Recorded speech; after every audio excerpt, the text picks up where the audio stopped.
ja, gibanje in prakticiranje, če tega ne bi imel sebi, te mogoče tudi discipline in volje tudi, da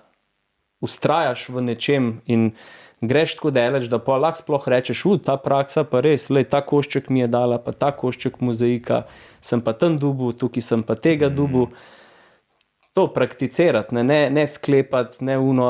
pa že v glavi delati si konstrukte, ampak prijeti prakso, vztrajati v njej nekaj časa in pa oluščati, to mi je pa dobro, to mi pa ni dobro,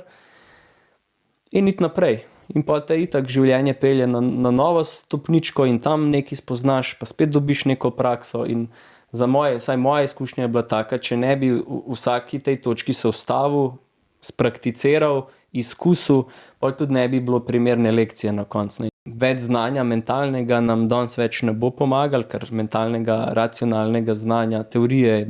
je vedno več, pa tudi vedno bolj je dostopna. In teorija nam ne bo rešila dejansko ničesar dolgoročno, lahko nam pa pomaga zbrati, kaj je primerno mogoče za nas ali pa nas v neki pokliče. Samo, ko enkrat neko teorijo sprejmemo ali pa filozofijo, znanje in ga začutimo, to bi pa lahko bilo dobro za mene ali pa bi rad se poskusil probil, je pa pol praksa zame osebno tista edina, ki nas lahko pripelje od točke A pa, ne vem, na točko B, nekam drugam, ne.